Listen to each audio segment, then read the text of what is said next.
They came at dawn with a blacked-out truck and badges that didn't belong to any agency I'd ever seen.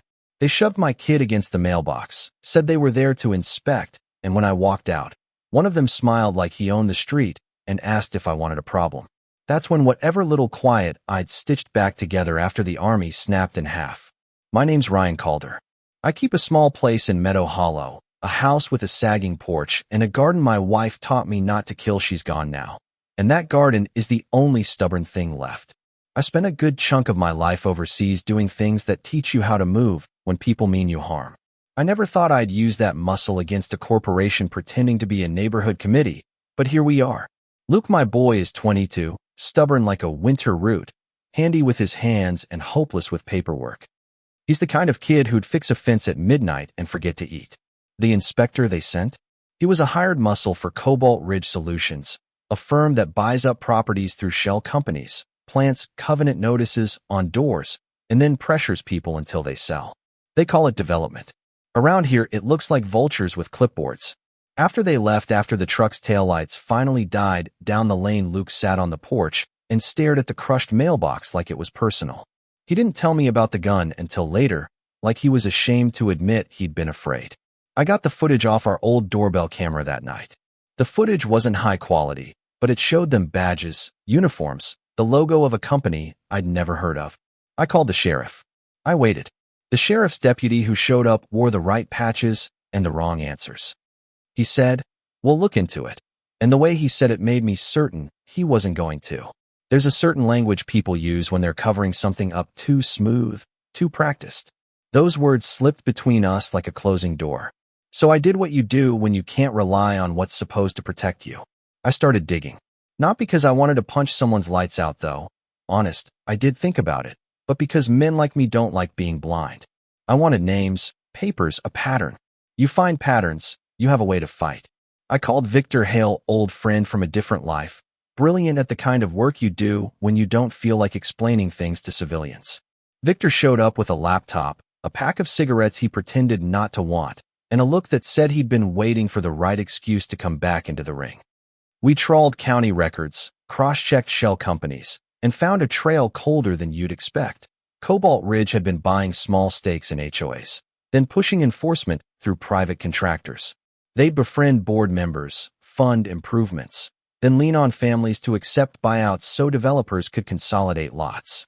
We picked up chatter, a man in a bar who recognized one of the enforcers, a cashier who remembered a pickup dropping off branded jackets at a storage facility. Little threads, silly to some, but they pulled together into something ugly. Forced attrition, legal harassment thinly veiled as compliance, and a company that could buy silence. That's when Graham Cross showed up in my life like a storm cloud. He was sharp in a tailored coat, too calm for the kind of work he was running.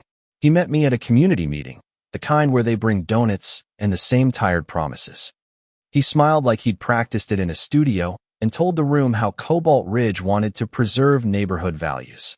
He used words like stability and upgrade, and everyone clapped because words are easy when you're selling a future. Afterward, I cornered him outside by the recycling bins. He didn't expect a man with a crooked thumb and a soldier's stare to press him. "You and your crew shoved my boy," I said. "You broke my mailbox." He lifted his chin like a man who's used to being asked polite questions. "Mr. Calder, we follow legal procedures. If people find our offers attractive, that's their choice. You sent men with fake badges," I said. "You called them inspectors." "You misunderstand," he said, patience like a thin veneer. "We provide a service. We secure compliance." That's when he got sharp. "You should be careful, Mr. Calder. People like you make things difficult for honest development. There's a certain kind of civility that is just violence in a suit." I left him with those words. He left me with a silence that rang. We stepped up, not out of bravado, but because these things metastasize if nobody calls them out. Victor set a plan, simple, careful. We would document, expose, and, if needed, hand the files to someone who couldn't be bought. We weren't looking for gunfights. We wanted leverage. But when you start poking a hornet's nest with documents, the hornets come swarming. We grabbed a few small victories first. We filmed a contractor taking down a notice of violation and replacing it with a sheet from a developer. We traced payments. We recorded a private security manager bragging about speeding up sales. Each piece we collected was a pebble making a dam. We gave a copy to a local reporter who'd been bored by other beats and hungry for a story that could move numbers. He ran a piece that morning, small, careful, but visible. That article did two things. It made Cobalt Ridge angry, and it made them faster. Their enforcers started showing up in different parts of town, at odd hours, more aggressive. They wanted to intimidate us into silence.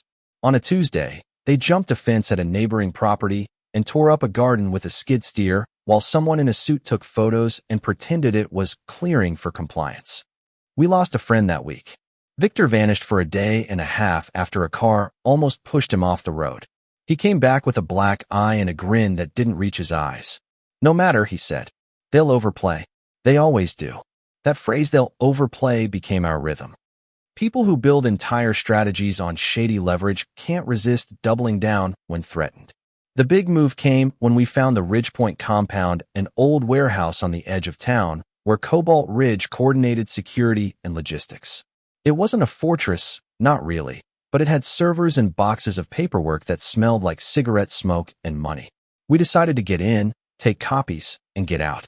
Not to burn it down, though, at midnight. You understand the poetry of arson, but to take proof that would make them sit up in the boardroom and realize people were watching. Breaking into a place like that is less romantic than the movies. It's about patience and timing.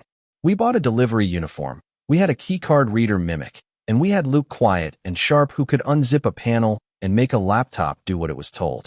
When we slipped inside, alarms whispered around the building like trapped birds. The room was small, servers humming, consoles blinking. There were printed lists, names, parcel numbers, lots targeted for consolidation. There were emails with a tone I learned to recognize, corporate calm over ugly action. We took what mattered, encrypted it, and left a copy in a reporter's safe deposit box. It should have been the end of it. It wasn't. The next morning, Victor's shop burned down. No one got hurt, but the message was clear. They could destroy property.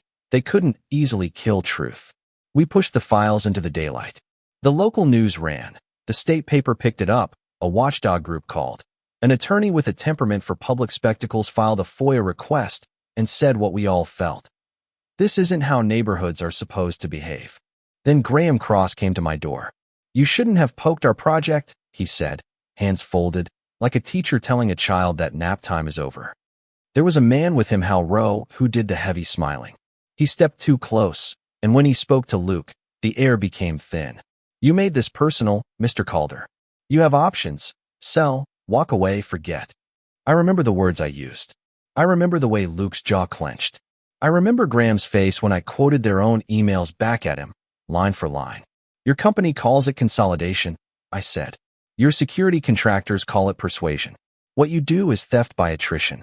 Maybe it was the heat or the truth, but Graham's smile finally slipped. He raised his hand as if to offer something, an offer, a bribe, a threat, maybe both, and Hal's eyes were on Luke. "You think exposing us will get you a medal?" Graham asked. "You think this will make you a hero?" "No," I said. "I think it'll make you liable." There was a pause, like the world deciding which side to favor. Then the phone rings. It was the reporter. The state attorney had opened an inquiry. The sheriff, the one who'd given the practiced answers, was placed on administrative leave for conflict of interest. The company's stock took a tumble when the first national outlet picked up the story. Men in suits make mistakes when they think they're untouchable. Panic makes them sloppy. In the end, it didn't feel like triumph. People lost houses, some sold under stress, others held tight. A few board members resigned, and a few were proven to have accepted payments. Cobalt Ridge scrambled audits, legal teams, damage control, but the damage was done. The files were public, the patterns visible. Something changed in Meadow Hollow. Neighbors who once bowed to a polished stranger learned to talk to each other again, to share dinners, to watch front porches. I didn't get a parade. Luke fixed the mailbox. Victor came back from a hospital bed with a grin and a limp. Graham Cross was photographed at hearings with a face that couldn't quite look straight into a camera. Me? I weeded the garden. There's a cost to any stand you take. I lost the illusion that sleep would come easy afterward. Every distant engine made me glance up. But I also found a rhythm I hadn't felt since before all that noise, the quiet where you can hear a neighbor mowing a lawn and know he's doing it because he wants to, not because someone paid him to. If you took anything from this, I want you to ask, what does justice look like where you live? Do you know your neighbors? Do people with power in your town answer to anyone but their profits? I want you to drop a comment, tell me what you do.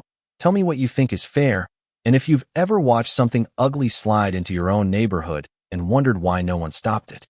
Share this with someone who cares about where they live. If enough of us talk, these stories stop being lonely, and maybe, just maybe, things start tilting back toward what's right.